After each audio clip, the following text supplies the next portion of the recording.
Welcome everybody. Happy Tuesday. I guess we're like what midway through.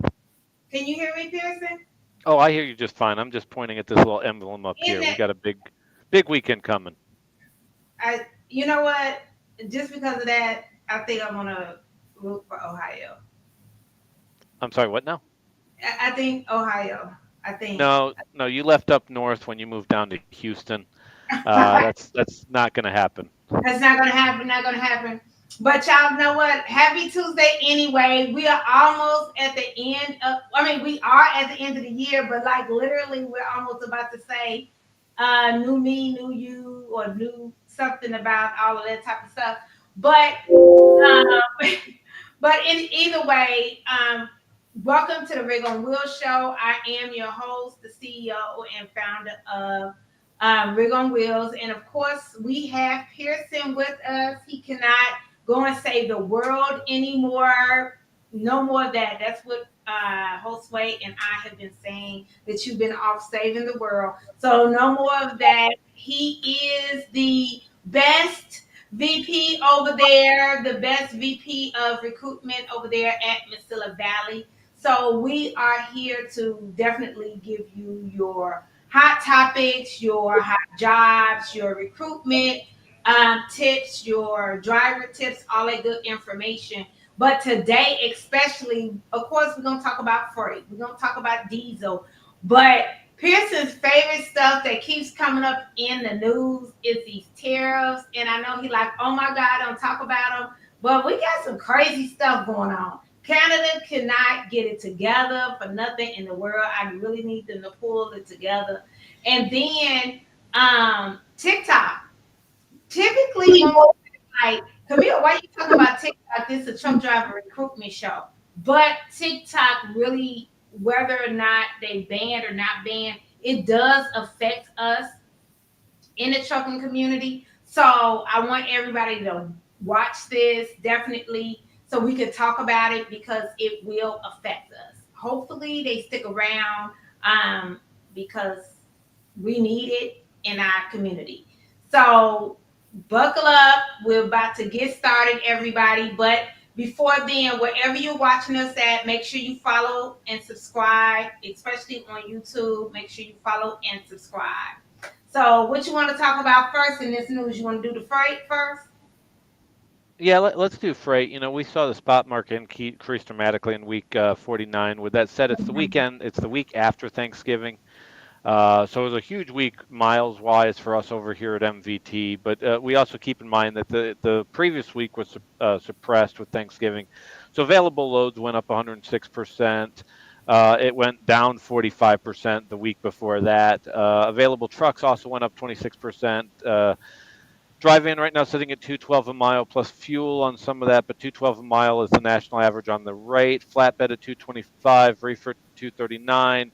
All of those are considerably up. It's a week where we are dealing with post Thanksgiving, plus we're going into Christmas, so we would expect it to be those kind of numbers. To be honest, if it wasn't, I'd be very scared. With that said, it appears that the last 3 to 4 weeks that we're going to go through right now are going to be pretty damn busy, and that's a good thing. I tell everybody there's a lot of folks that, if you're a banker, you're a lawyer, you might take a week off around Christmas. As a driver is not the time to do that. This is where you make your money. This is the time to physically get out there and be running. So, the drivers that are taking, hey, I take the last 2 weeks of the year off. You literally take the 2 years that you're going to make the most amount of money off, which never made sense to me from a financial standpoint. I tell everybody, if you're in the trucking industry, best time to take a vacation would be sometime in January, late February. where you go off peak hours, so you get better deals on any type of vacation that you realistically would take. And B, second piece of that is it tends to be more suppressed. The first quarter of the year tends to be where freight's slowest. So if you've hung around in 2024, which has been a tough year, this is where at least you get to get paid off for putting up with it. Yes, and you said the last two. You were saying the last 2 years, but I know you said the last 2 weeks. You meant the last 2 weeks. I, Yeah, I did. but I did yeah, indeed. but yeah, the last 2 years have been a humdinger, and the last 6 months have been something else. I talked to a couple of colleagues between yesterday and today. I was like, the the first 16, 18 months of this great recession or this devil worshiping we've been going through, it's been bad, but it's like, okay, we get it. But the last 6 to 8 months, no, I'm over it, and I'm ready for the new year, new me, and all of that. I'm already in January. I'm in Yeah, February. it was, and it was kind of interesting. You know, a lot of the industry has moved on, already focused on 2025. One of the stories I'm sure you saw in Transport Topics was related to kind of a look back at the year and focusing Hmm. on what next year is. You know, we have two sides of the industry. We have product and services, or the two sides of the economy: services and product, or manufacturing. Service did pretty well. Service was up dramatically. The actual product side is where it was considerably slower. And of course, being in transportation, we deal with the product side, the manufacturing Yeah. side, much more. Um, I think with the lowering of the interest rate, that probably helps going into next year because, as they point out in the article off Transport Topics, I think the average house build, when they build a new house, accounts for 6 truckloads of freight. Hmm. So there's some opportunity there that as housing picks up next year, I think that has the industry optimistic. And the thing I take away from the story really is the fact that the back half of next year should be kind of nice. It's going to take a while to get there, but the back of 2025, for those that have survived and weathered this, is going to be good. Not just in the terms of truck drivers, but what Rig on Wheels does as an example, and all these other businesses that service the transportation industry. Yeah. There's a lot of us that could use a positive year. Yeah, definitely. I think everybody that has survived through December should be okay. We'll keep cooking. Definitely, we definitely will. It you still have some domino effects and some fallouts and some mergers and all of that. But I think the best thing that everybody could have done is continue with their marketing, continue with their branding, collaboration, especially things like that. You don't stop putting your foot on the gas or the pedal, whatever the saying Yeah, and is. I think if you look at last year in 2023, I think it was about 2,000 trucking companies went out of business every week. Now, keep in mind, 90% of trucking companies are five or fewer trucks. So when Right. we say that a trucking company went out of business, it could be somebody that has 3 trucks in Billings, Montana, that just couldn't take it anymore and shut down. That's now Hmm. down so far in the back half of this year, down to about 400 trucks a month. So I think you're correct. As long as there's not some kind of underlying financial problem with a company where they're right on the verge, if you can survive this long, you can survive into 2025. Yeah. And so prayerfully, people are able to do what they need to do or have to do um, to go from there. Now, diesel. I know it's crazy, but sometimes when I see it inching up, I do get excited a little bit because when it goes down, I get a little nervous. But it did increase 3.6 cents. So the average is 3.49, and it's following a decline of the third markings since November 18th, except for when it dropped 8.2 cents. But to compare it to last year this time, because that's what I like to do is compare it to last year, it kind of gives us uh, to be realistic because we all can remember what we was dealing with and everything like that from last year. It's still 40 cents less than it was last year the same time. And keep in mind, everybody, Pearson and I really like to talk about gasoline prices because do understand that everybody in transportation does not depend on diesel. We do have a lot of people that are heroes of the road that are gasoline warriors. So the prices have inched up to 3.01, so $3.01, which is still almost 4 cents lower than this time last year. So just for everybody that is counting their pocketbooks. Now, for Trump and his good old tariffs. No, let me talk about this. Canada's prime minister, and I was listening to this podcast. I forget their name and everything. What is Trump's old lawyer that ended up going to jail? Cohen.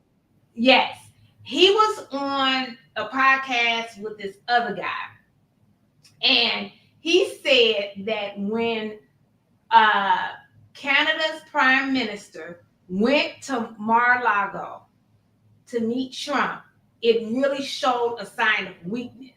Even though typically Canadians go do things like that in good faith, but it showed a sign of weakness to Trump because that's when he started making fun of him, making fun of Canada and all that stuff, blah blah blah.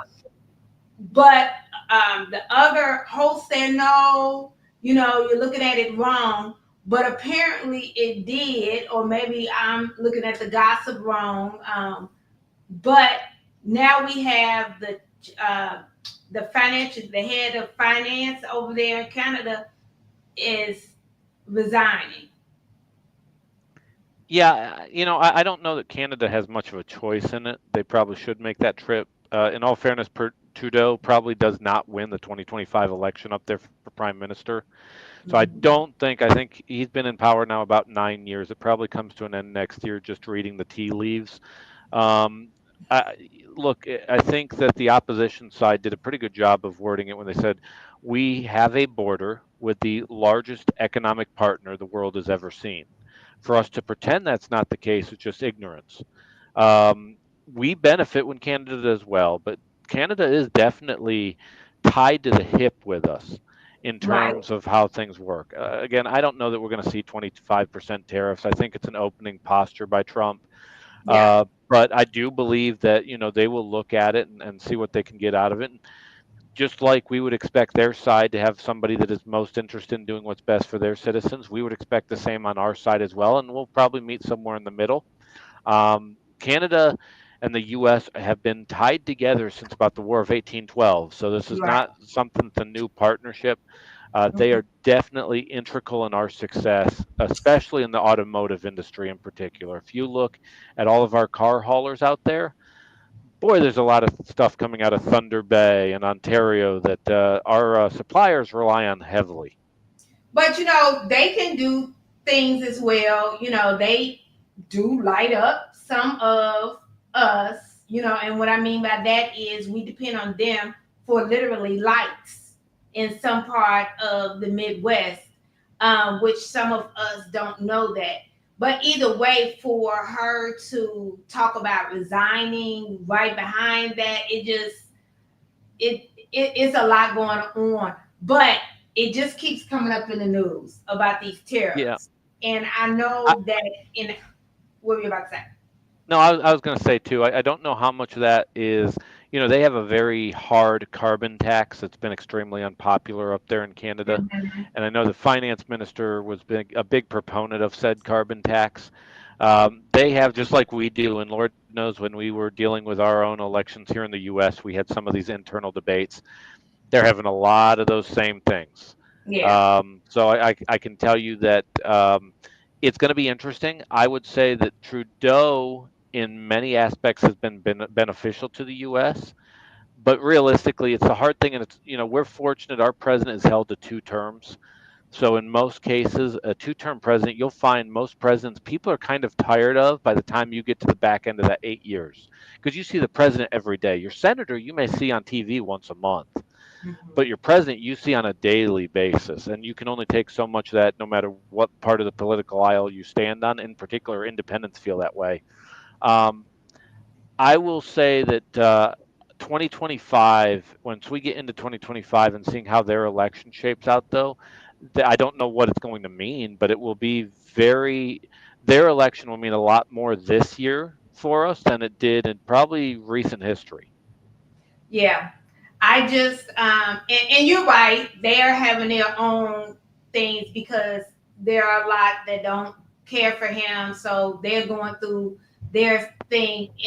But I do know, and you're right, the financial prime minister, I forget their titles, so I just say the head of finance. But yeah, the financial prime minister, it just seems like it's just right behind that, and so I'm like, okay, this is really heavy. And with it being trucking, and it is going to affect some of us. It is. It no, it will. It's funny. The more people I talk about, when Trump first came to office in 2016, everybody was really defined on what they thought was going to happen. Some right, some wrong, but people Mhm. either on one side of the political aisle would say the sky is falling, the other side would say it's doing great and everything's going to get better. This time's been interesting. Since Trump's been elected, I hear a lot more people now saying, I don't know. We'll see 6 months from now. Like literally, a lot more people have a more, not positive or negative of, I'm kind of curious. I don't know. We'll see what it looks like in 6 months, which is kind of interesting. I think we're in a wait and see status. I see a lot of posturing taking place. I think the cabinet positions, and as those folks get elected or certified by the folks there in D.C., we will see 6 months from now. I bet we could sit here and make three guesses, and all three are probably going to be wrong for both of us. Yeah. Well, LinkedIn in our industry really feels that it's wonderful. I don't have any opinion about it for the first time ever in life, but LinkedIn, they feel like it's just wonderful. Yeah, I think I do think it benefits our industry specifically. Now, obviously, we are a major industry in the U.S. In 23 states, truck driver is literally the number one occupation. So it's going to be interesting to see how we're impacted by it. With that said, we've been in the throes of this freight recession now going on a little over 2 years. I think from many aspects, some of it comes into timing that we're due and there's enough pent up demand. Um, I am very curious to watch new home builds, like I was saying earlier, just because of what that generally leads to. Yeah. I think new home builds for us probably becomes a leading indicator of what we should expect freight wise down the road. Now I'm gonna switch to gears, and a lot of people will be like, Camille, why are we talking about TikTok on here? And I know you're probably thinking about that too. Like, Camille, what in the hell? But no, literally, Pearson, go down this channel in this rabbit hole with me. TikTok has been a powerhouse for truck driver recruitment, branding, and all of that. Social media, and I stand on this, is the new CB for truck driving.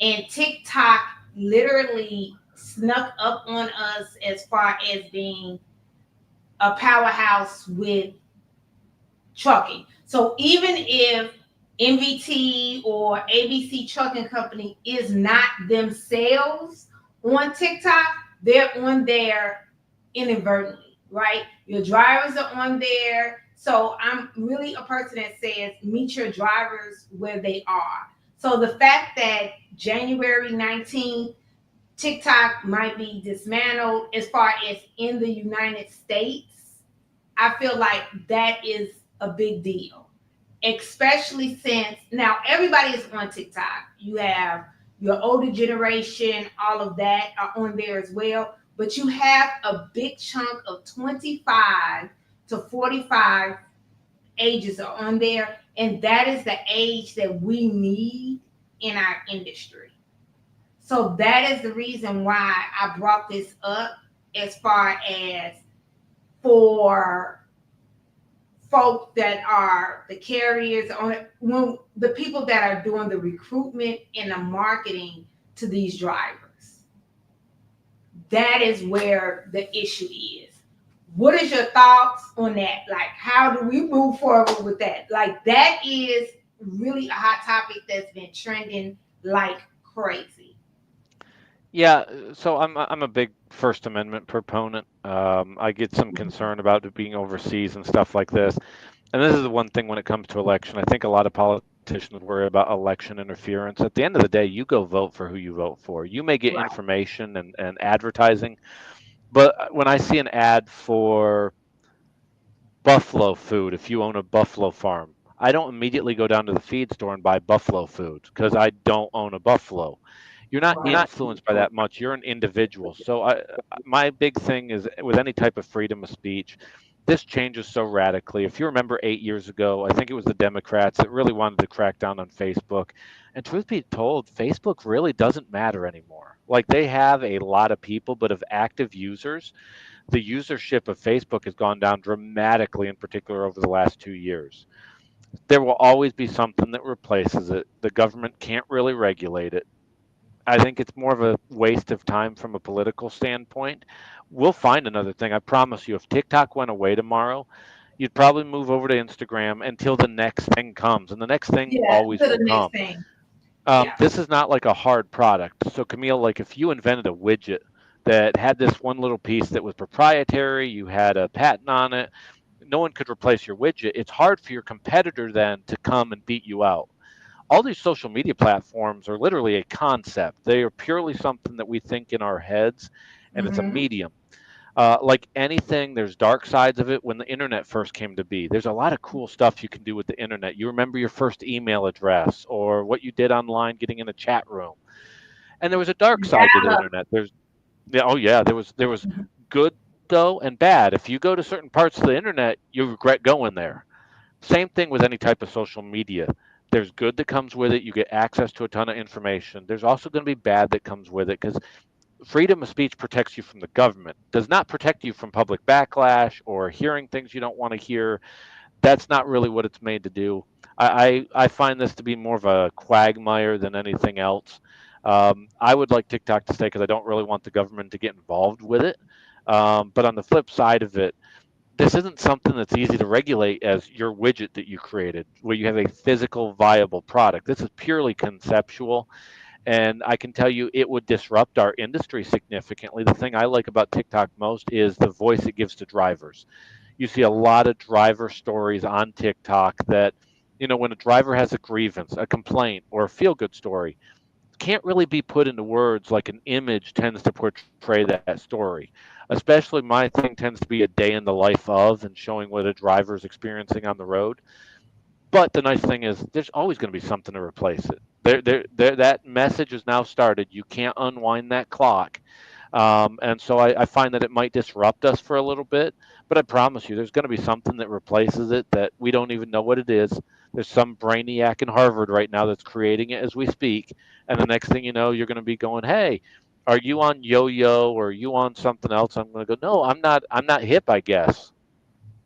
Yeah, and I definitely agree with that. And I love disruption actually. Um, I just, as you said, it's the stories, it's the recruiting, it's the, I know the age, the two generations that, actually three, that knocks into three different generations that we are really looking for in drivers and the ones that express themselves that you're talking about. And they are on TikTok. I also believe drivers are on everywhere.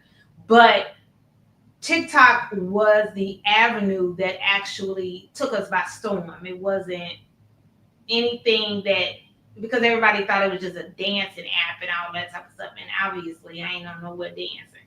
But it and like you said, it will disrupt in a bad way. Disrupt in a good way, I'm all for it, but it will disrupt in a bad way. And I just, in my opinion, feel like we can't afford as an industry any disruptions. But I guess that's supply chain. We Yeah, just hit I, product. my big thing is, like I said, when the government gets in bed with deciding how you can communicate information, I Yeah, don't care when it's Democratic, I don't care when it's Republican. yeah, You generally do not want to have that happen, and that's what the First Amendment's supposed to be kind of set up for. It doesn't protect what you want to hear, it protects what you don't want to hear so that you have a voice. Yeah. And so it is going to be interesting. I know this is going to get pushed probably at the Supreme Court level. Don't know if TikTok's going to get interrupted in the process, which for that type of product could be deadly because when people stop using you, they often don't come back. But I Yeah. see this being a legal challenge that goes on for a while, especially with some of the change of ownership they've done over the previous administration. It's going to be one of those things that I think is disruptive. For me, the biggest concern here is I really don't want the government involved with determining what you can and cannot see or hear. Yeah. So I think that closes out this segment, but I definitely agree with you. I just need them to get it together. But if they get everything together, then we wouldn't need any government. So Yeah, and I'll be honest, our first segment of every show would be kind of boring at that point. yeah. Yeah. So there's that. So what we want to do, we're gonna come back. We have some great hot jobs for you. And we are really busy, like Pearson said. You know, sometimes we're not busy during these times and in January and all of that, but we really are busy. So we're gonna do hot jobs right now, right, Pearson? Or Kayla? Are we doing hot jobs? Or are we Sure, doing let's you, do you it. okay, let's do it. Okay. So let's go to commercial and when we come back, we're gonna do hot jobs.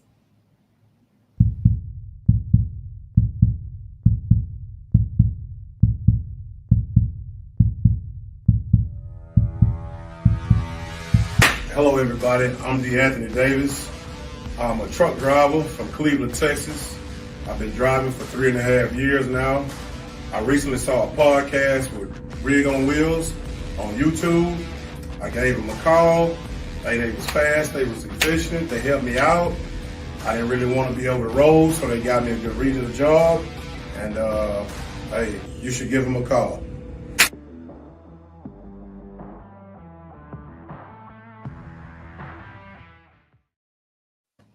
Thanks everybody.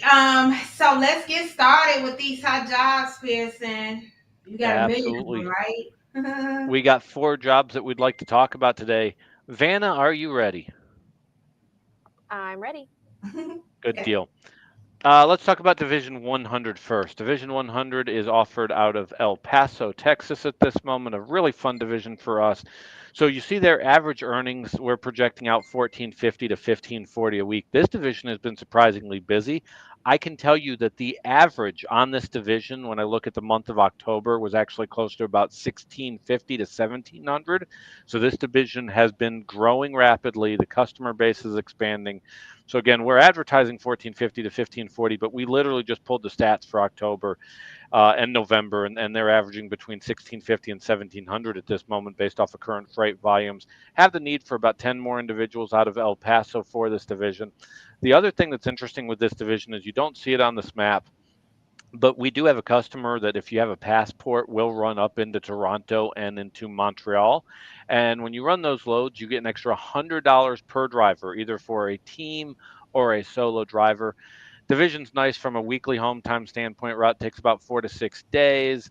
Nice average length of haul. You start out running a 1,400-mile length of haul to begin with.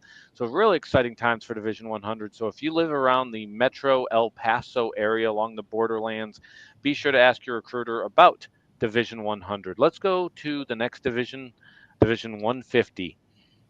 Division 150 is a division we've not talked about for a while, but tends to be very popular from a geography standpoint. You're running the South Central, Southeast U.S., primarily looking, you're going to hit a lot of I 40, I 20, I 10. Once you get out to the Carolinas or to Georgia or to Florida, we have freight coming right back the opposite direction. Generally, the route takes 6 to 7 days, so you get weekly home time on that, averaging anywhere between $1,400 to $1,600 a week. Teams do well on this, so we're taking both solo as well as teams on this. Solos are averaging 2,900 to 3,200 miles a week. Teams are averaging about 6,000 to 6,800 miles a week. A lot of opportunity on this. Like I said, we've not had this division open here probably for the last 6 months, but we've had a lot of activity with new customers as well as expansion among our current customer base. That if someone's looking to join us for that first orientation of the year in 2025, this division has limited availability. We could use 5 people on this division specifically. Let's talk about the new Division 400. Please, Kayla. And Division 400, averaging about 1650 a week, or essentially $85,000 and $90,000 a year, not including bonuses on that division. Currently hiring out of Memphis, Tennessee, Nashville, Tennessee. Normally, you're going to do orientation out of either Nashville, and if there's not a truck available in Nashville, because most of our trucks stayed filled, we'll have you do orientation most likely out of Laredo if you live in Memphis, but Nashville orientation is most likely. The bonuses on these, ask about your recruiters. If we have a productivity and safety bonus, ask the recruiter about that 2 cent per mile or 5 cent per mile on all your miles. If you include the bonuses, we start seeing drivers getting into the $95,000 a year range. Very popular for us, have room to grow by about 10 in the month of January as we add people for next year. So some opportunities with Division 400. And last but not least, my favorite division, the stress-free division. Let's talk about Division 430. Division 430 averaging about $1,100 to $1,300 a week.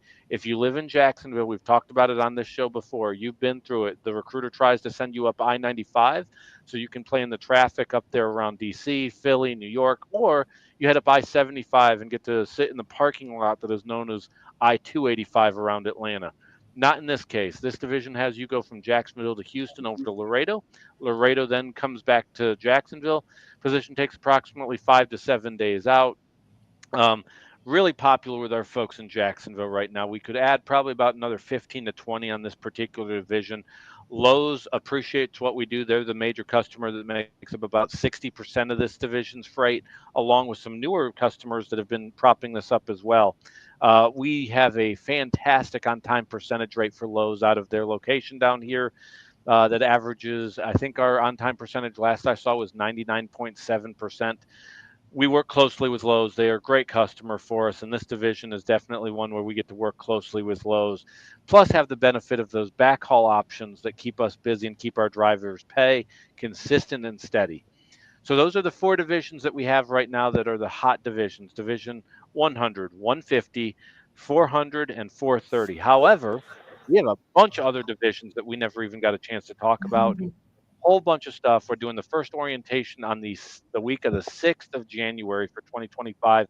Now is the time to get your spot. We have limited availability, so you want to act now and get lined up for that first orientation of the year.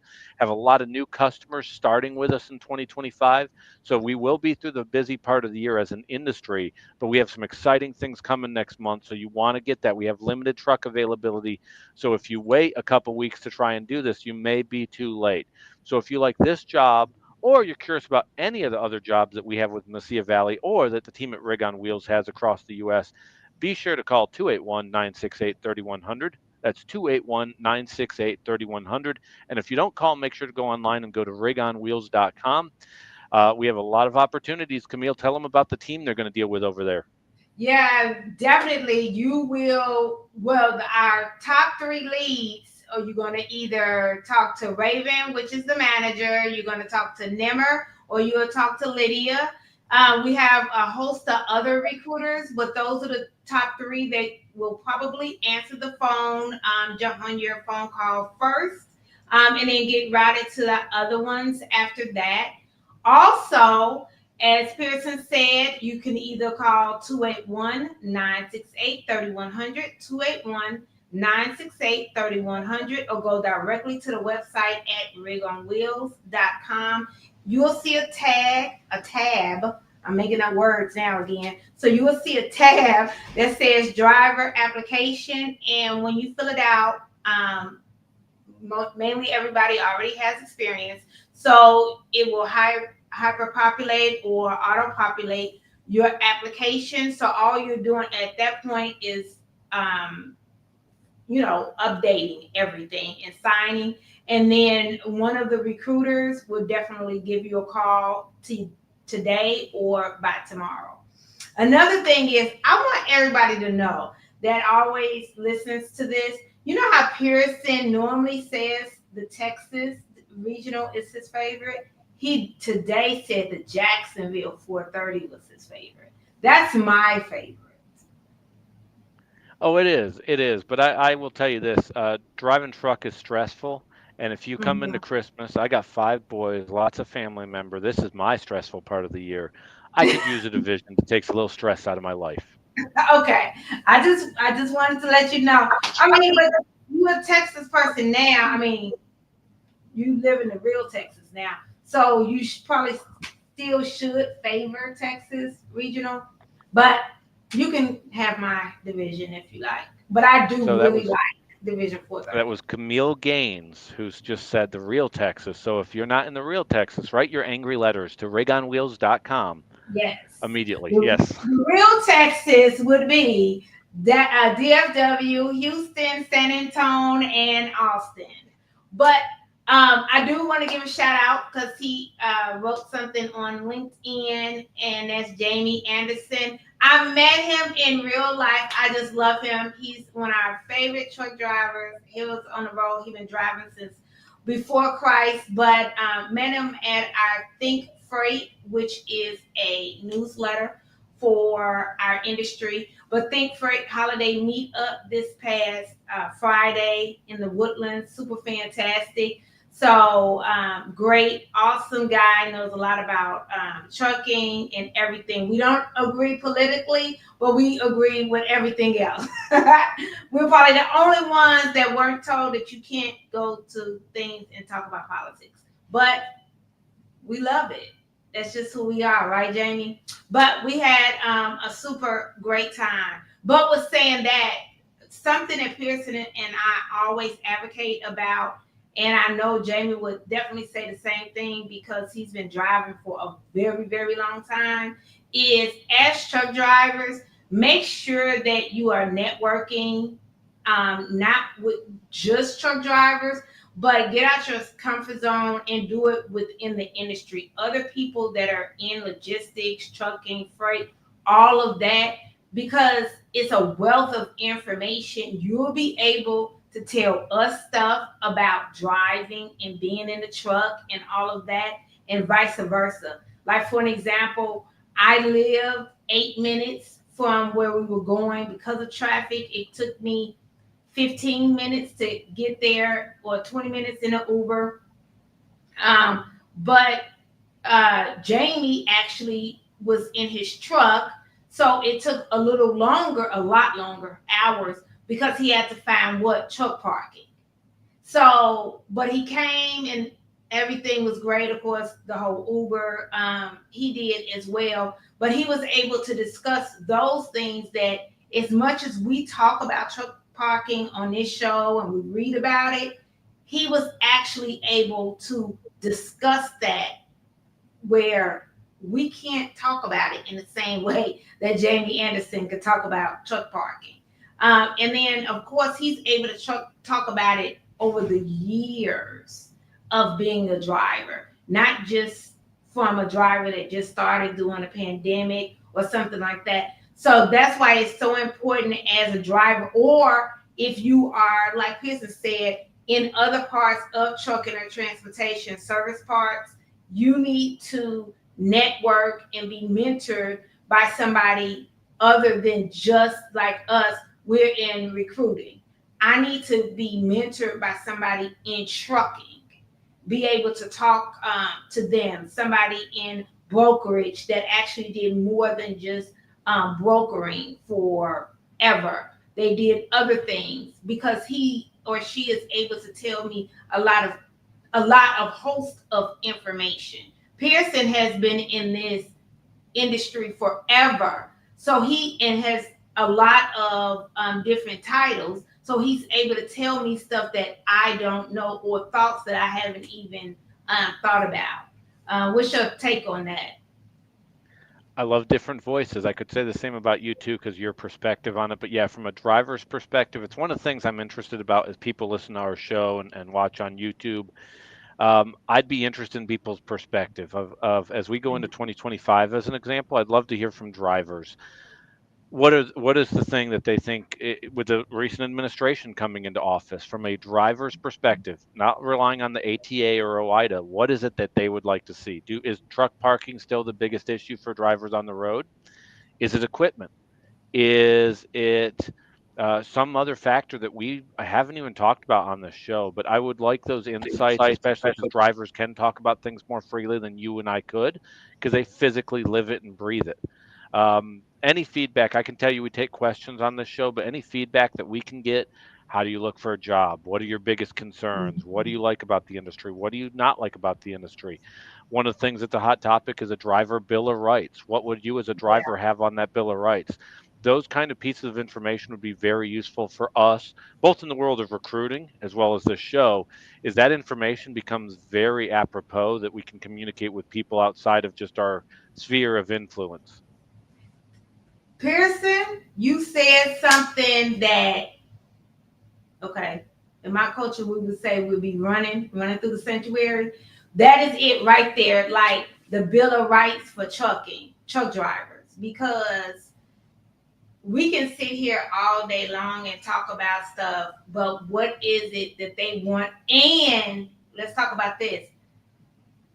Not just what do they want, but depending on how long they've been in the industry, their wants and needs are going to be different.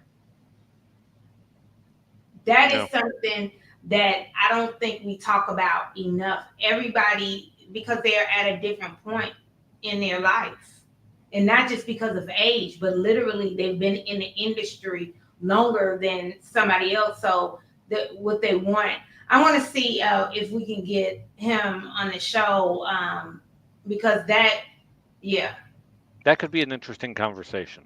Yeah. We would definitely get some content that would work both for drivers, but it's quite frankly just the industry.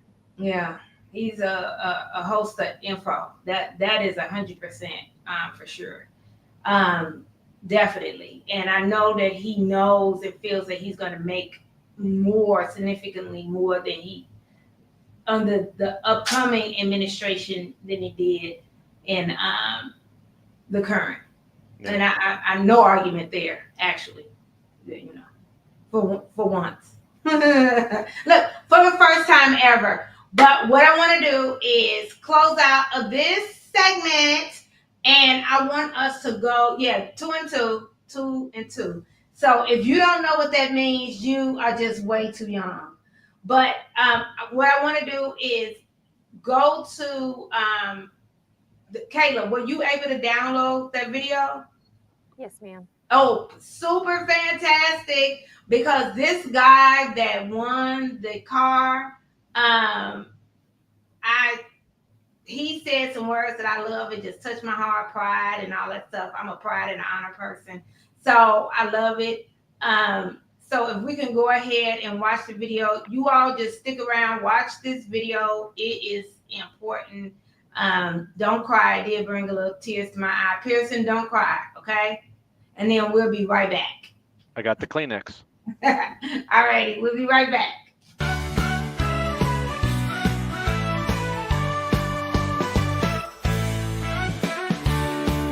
I feel very, very excited about my achievement. I'm very proud of giving to the company the legacy of the Sandoval family. I'm very proud, very excited. So you can see it on my face. So very excited. Well, it's been a big passion of ours to get fuel mileage and to be the best. And my goal was to get all the drivers wanting to do it. It'd be one thing if I have 5 drivers going to get fuel mileage, that's great. But what's that doing for the environment? What's that doing for the company? So by creating the game where he or she with the best fuel mileage at the end of the quarter gets a car, it makes a lot of the people want to do it. So the idea is to get more and more people trying to get through. I mean, we create the best truck we can get. I make a truck that's easy rolling, less parasitic drag, very aerodynamic, and then I got to get in the head of this gentleman and the other people driving and make them want to drive it that way. Where you can drive the car easy. I always say if you treat it like it's about to break, it never will. Treat a truck like a beautiful woman, gently caress it nice and caress it gently and make it last. Makes the truck last, makes you last. And the safety, like he said, patience. Patience is everything. Patience in truck driving. If you're impatient, think about it. Every time somebody pulls in front of you, which is all the time, you get all mad, you can just run into them. You got to try not to wreck with these people. You're always driving defensively, so you ease on the brake and you make sure you don't want to just slam on the brake and then slam on the gas. That kills the brakes, kills the mileage. So when they're being patient, they're slowly taking their time and staying out of the longest line and getting in the shortest line and ease around and just make yourself go gently and go. Just take care of it, and that makes you safer. It makes the tires last, makes the brakes last, makes the motor last, and makes the fuel last, and it makes the people around us last because we're not running over them. It's safety. Hey, my name is Roberto Sandoval. I am a driver trainer in this company. I have 24 years as a truck driver here in this company, and I win the 25,000 and also the trainer of the year, mentor of the year. I can't believe it right now, but I do the best always. What do you do in order to get the best fuel mileage? I always do, first of all, be positive. Secondly, set my objectives. And third, just do it. No matter what happens, because sometimes you cannot get a good MPGs because there is a traffic, a lot of wind, or heavy loads. But I wait for tomorrow. And don't worry, be positive no matter what happens. Just avoid be anger or I can do it. No, I can do it. I'm gonna do it. That's all we have to do. Don't give up.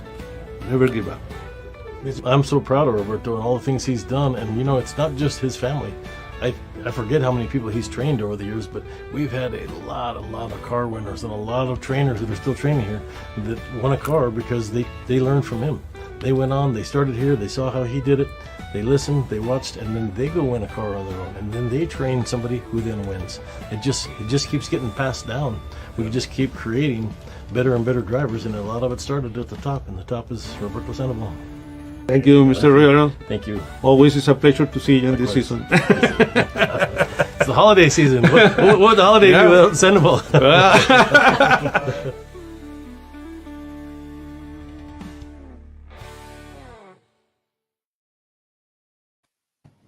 Royal said something I really like that's really important there. It keeps getting passed down. And that's kind of the thing. We talk a lot about career development opportunities.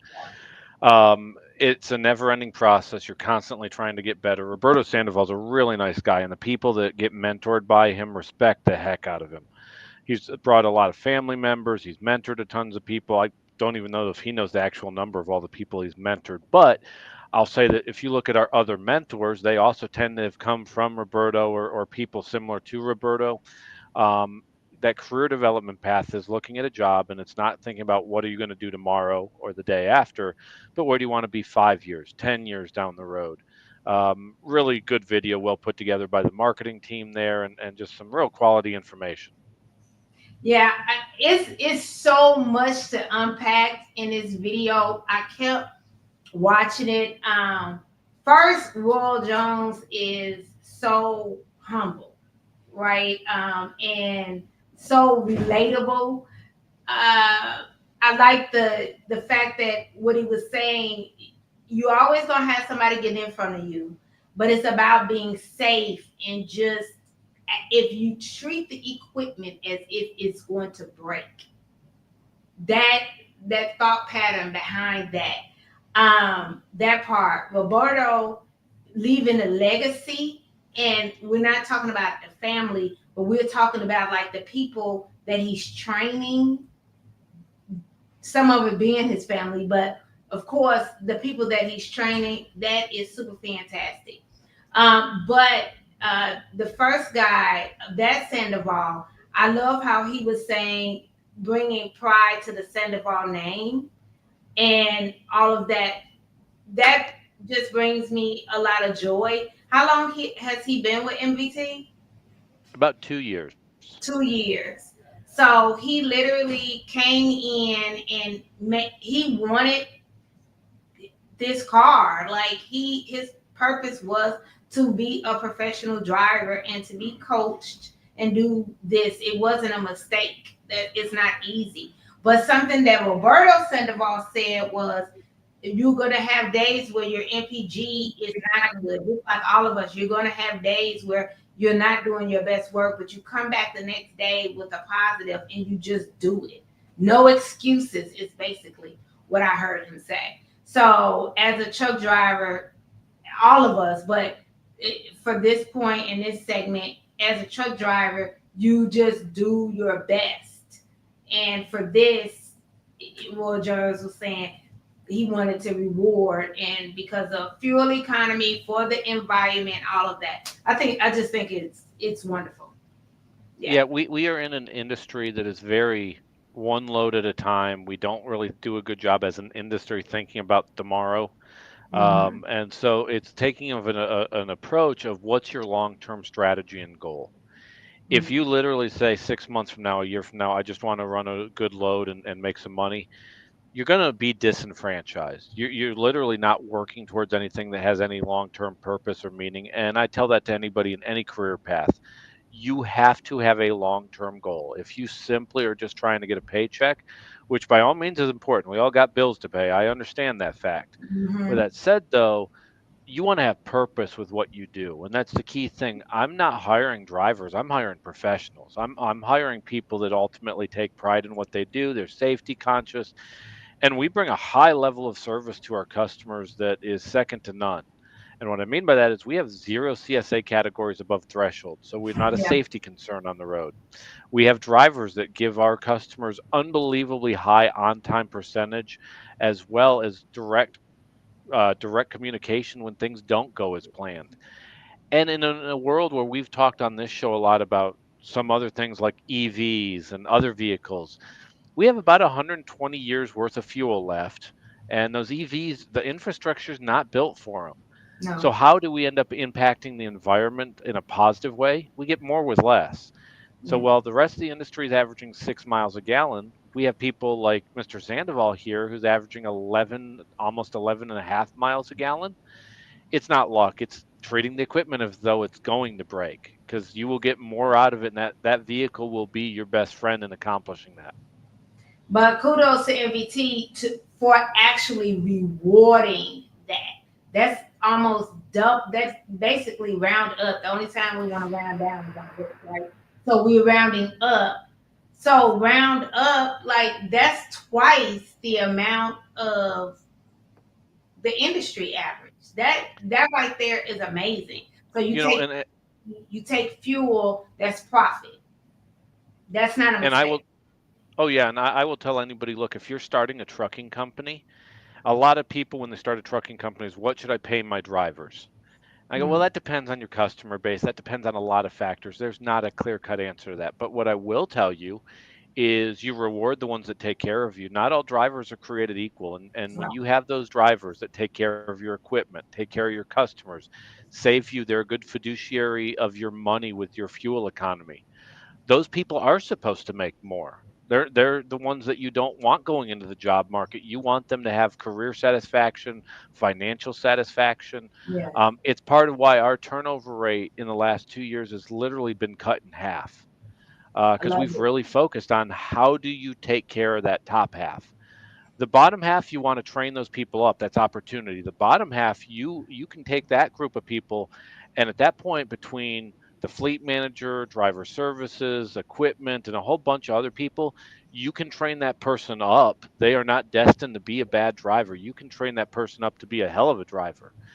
And then you want to reward that top half. You want to make sure that they understand that they're financially compensated above and beyond industry averages. And Anybody that that starts a trucking company, that would be my advice from a compensation standpoint.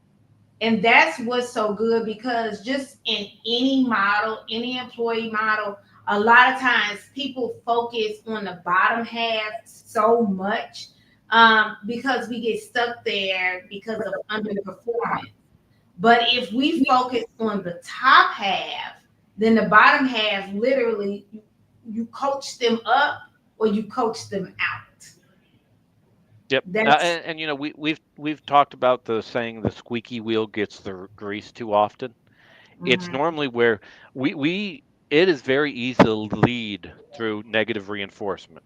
We see the negative and we want to harp on the negative and we want to spend all of our time focused on the negative. But if mhm. you don't take a chance to step back, look at the positive, acknowledge the positive, and reward the positive, you're always just going to be spending all your time dealing with negativity. Yeah, And the business won't grow. And the driver won't grow either. You're not doing the driver any favor in that standpoint either. yeah. I totally agree with you. So, and the proof is in the pudding. What MBT in the last couple of years has been doing, the proof has definitely been in the pudding. And I want to point out, how long have you? I'm not saying any correlation, but I'm just throwing it out there. How long you been at MBT now? I will say this: I got there May 3rd of 2021. Okay. Um, And so I have played a part, but I can legitimately say we have a really good team. We have some experienced fleet managers that most importantly have driven truck. That experience, I can't emphasize how important it is, It because is. it not only influences how they do their job as a fleet manager, but how they relate to their other fleet managers so that they have that same level of empathy. The other thing that we do is Royal is a really big asset within our company because he was a driver. And in Yeah. many ways, And mentally, I can tell you, he still is a driver. hmm And so what ends up happening is we have a lot of meetings, and the subject of the meeting may be something else, but the question's going to get asked: is this good for the driver? hmm I can tell you, I've consulted and worked with a lot of other carriers that topic's not even coming up, to be honest with you, and it shows. Yeah. But that's why when he gives those checks and those cards, this conversation is what it is. And also the reason why driver appreciation and MVT happens every quarter instead of what the Faces of the Road calendar that will be launched for 2025 next week is just in September. So that's part of that reason. Well, guys and girls, we have come to an end. We are at the bottom and the top of the hour. Pearson, what's the saying for that? Is it supposed to be, are we at the bottom of the hour, or is it we at the top of the hour? I think now we're at the top of the hour. It's 3:02 Mountain Time. I'm Central Time where you are, so it's 4:02. Yes.